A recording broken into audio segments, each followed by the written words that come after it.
معزز سامعین کرام، آپ سن رہے ہیں پیارے اردو چینل پر مرتضیٰ احمد خان میکش کی کتاب اخراج اسلام از ہند، سب ہیڈنگ ریاستوں میں مسلمانوں کی تباہی و بربادی۔ مشرقی پنجاب اور اس کے نواحی اضلاع و اقطاع میں ہندوستان کے آزاد ہونے کے ساتھ ہی مسلمانوں کو صفحۂ ہستی سے نیست و نابود کر دینے کی جو مہم ہماگیر تنظیم و سازش کے ساتھ شروع کی گئی، اس میں کپورتھلا، فرید کوٹ، پٹیالہ، جے کلسیا، نابھا اور بھرت پور کی ریاستوں نے بڑھ چڑھ کر حصہ لیا۔ ان ریاستوں کے حکمران اور اعلیٰ حکام تمام کے تمام اس سازش میں شریک تھے جو ہندوؤں اور سکھوں کے چوٹی کے سیاسی لیڈروں نے پہلے سے طے کر رکھی تھی۔ ان ریاستوں کے فوجی دستے سکھوں کے جتھوں میں شامل ہو کر مسلمانوں کو تاراج کرتے رہے، اور انہی ریاستوں کے حکام نے مشرقی پنجاب اور دہلی کے سکھوں اور ہندوؤں کو ہر قسم کا اسلحہ باہم پہنچایا اور خود اپنے علاقوں میں شدید تر سفاکی کے ساتھ مسلمانوں کو نیست و نابود کر دینے پر عمل کیا اور کرایا۔ ان ریاستوں کے مسلمانوں کی سرگزشت کے سلسلے میں جو بیانات موصول ہوئے ہیں وہ ذیل میں درج کیے جاتے ہیں۔ Sub heading Kapurthala. 15 اگست کے بعد جب امرتسر، ہوشیارپور اور جالندھر کے اضلاع میں جو ریاست کپورتھلا حدوں پر واقع ہیں مسلمانوں کے دیہات پر حملے ہونے لگے اور شہر جالندھر کو تاراج کیا گیا، تو متاثرہ علاقوں کے لوگ ریاست کو بد امنی سے محفوظ خیال کرتے ہوئے ریاست میں جانے لگے۔ عام شہرہ یہ تھا کہ مہاراجہ صاحب کپورتھلا نے، جو رواداری کے ساتھ حکومت کرنے کے معاملے میں اچھی شہرت کے مالک تھے، حکم دے رکھا ہے کہ ریاست کو ہر قیمت پر بد امنی سے محفوظ رکھا جائے، لیکن اس کے ساتھ ہی نواحی اقطاع کے باخبر لوگ کہہ رہے تھے کہ مہاراجہ کا حکم اور ان کی نیت خواہ کچھ ہی کیوں نہ ہو، ریاست کے ٹکا صاحب، ولی عہد اور دوسرے چھوٹے بڑے اہلکار اکالیوں کی سازش میں شریک ہیں، اور ٹکا صاحب ولی عہد نے اکالیوں کی ایک بھاری جمعیت باغ میں جمع کر رکھی ہے جس سے وہ اپنے وقت پر کام لے گا۔ 15 اگست سے لے کر ستمبر کے آغاز تک ریاست کپورتھلا میں امن رہا، بلکہ ارد گرد کے پناہ گزین بھی ریاستی علاقوں میں جمع ہوتے رہے۔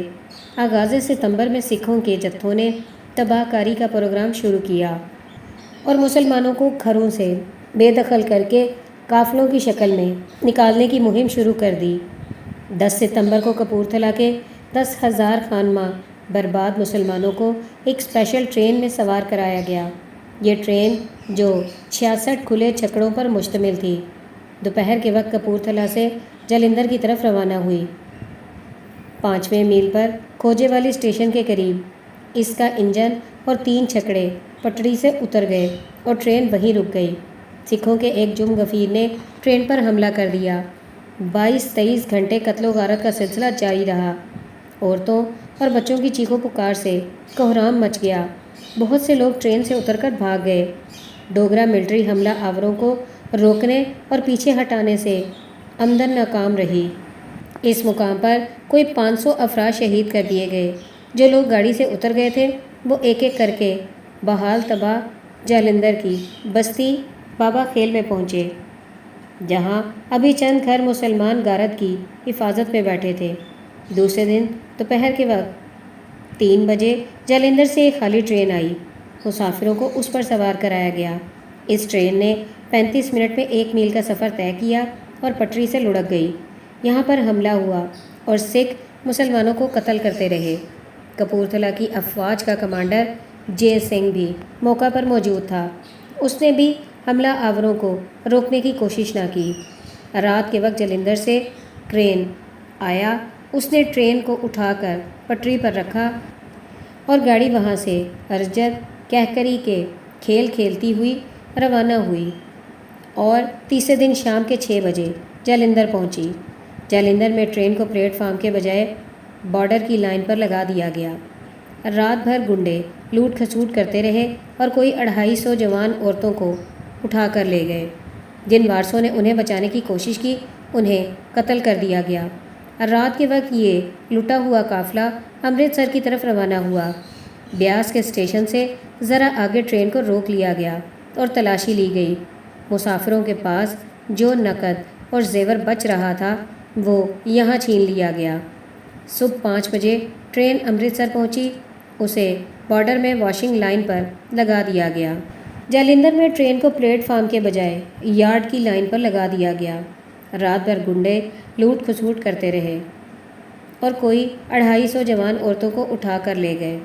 جن وارثوں نے انہیں بچانے کی کوشش کی انہیں قتل کر دیا گیا۔ رات کے وقت یہ لوٹا ہوا قافلہ امرتسر کی طرف روانہ ہوا۔ بیاس کے اسٹیشن سے ذرا آگے ٹرین کو روک لیا گیا اور تلاشی لی گئی۔ مسافروں کے پاس جو نقد اور زیور بچ رہا تھا وہ یہاں چھین لیا گیا۔ صبح 5 بجے ٹرین امرتسر پہنچی، اسے یارڈ میں واشنگ لائن پر لگا دیا گیا۔ کپورتھلا سے روانہ ہونے کے بعد مسافروں کو کسی جگہ پانی نہ ملا، اس لیے کوئی 500 افراد پیاس کے مارے مر گئے۔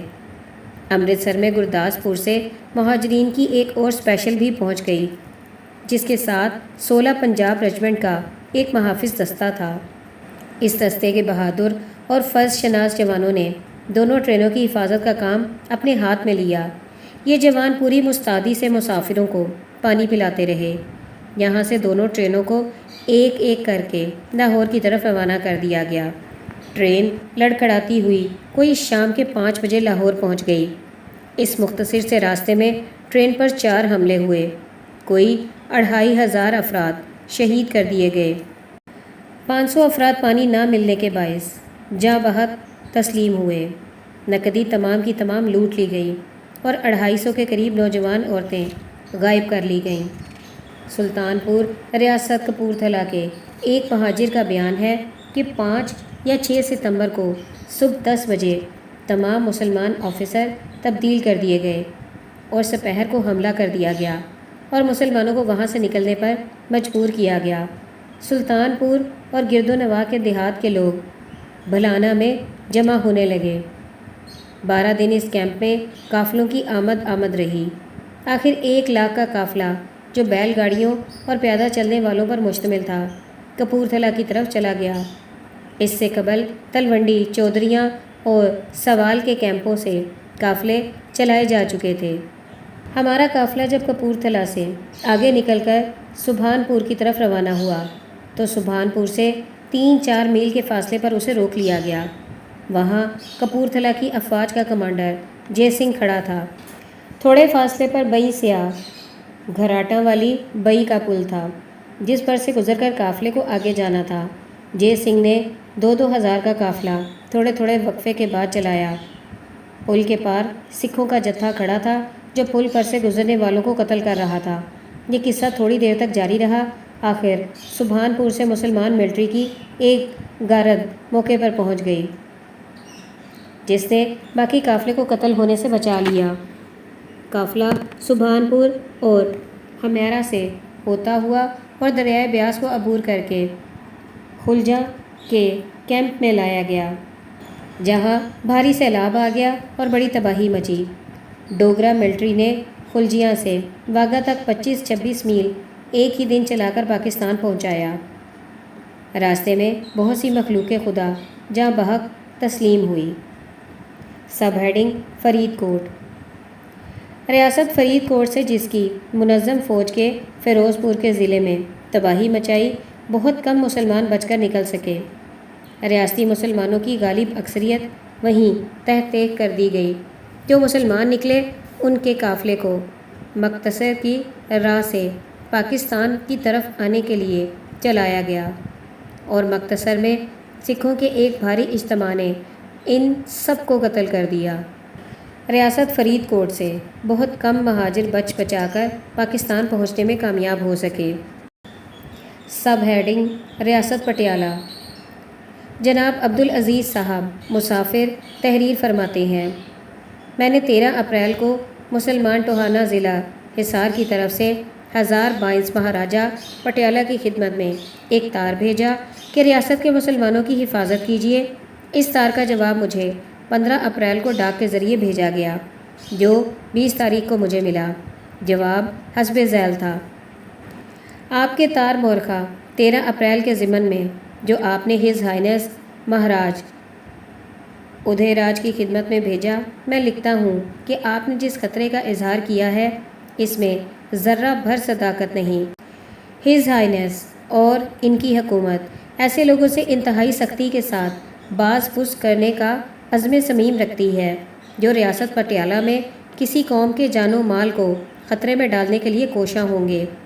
میں اس جواب کے ہمراہ آپ کو ایک مطبوعہ سرکاری اعلان بھیجتا ہوں جس میں ایسے معاملات کے متعلق ہز ہائنس کی حکومت کی پالیسی وضاحت کے ساتھ بیان کی گئی ہے۔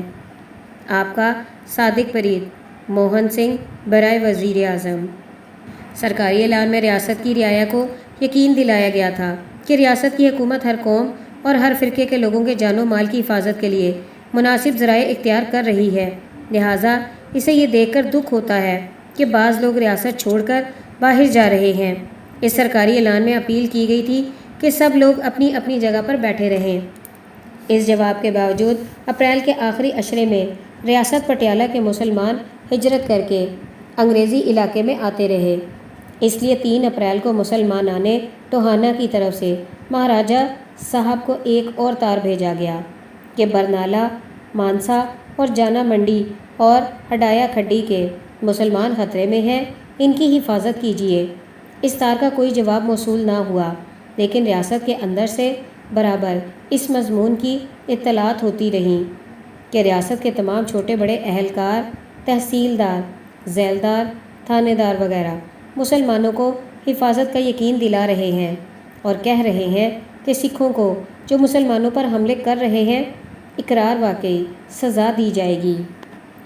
حفاظت کے اس تیقن کے خلاف جولائی اور اگست کے مہینوں میں ریاست کے اندر مسلمانوں کے امہا کی عام مہم شروع کر دی گئی۔ گاؤں کے گاؤں تباہ و برباد کیے جانے لگے۔ قتل عام، لوٹ مار، عورتوں کے بے عزتی وغیرہ کی جو وارداتیں ہونے لگیں وہ احاطہ تحریر سے باہر ہیں۔ مطلب یہ کہ مہاراجہ اور اس کے اہلکاروں نے مسلمانوں کو طفل تسلیاں دے دے کر ریاست کے اندر رکھا تاکہ وقت آنے پر سب کا کلا کما کر دیا جائے۔ ریاست پٹیالہ کے جمعہ دار میجر عزت الدین جو تباہ و برباد ہو کر نومبر کے وسط میں پاکستان آئے ہیں اور اب راجہ بازار راولپنڈی میں اقامت گزین ہیں، اپنے درد انگیز حالات یوں بیان فرماتے ہیں۔ میں پٹیالہ فورس میں 1931 کو بھرتی ہوا۔ دوسری عالمگیر جنگ میں میں اپنی یونٹ کا حوالدار تھا۔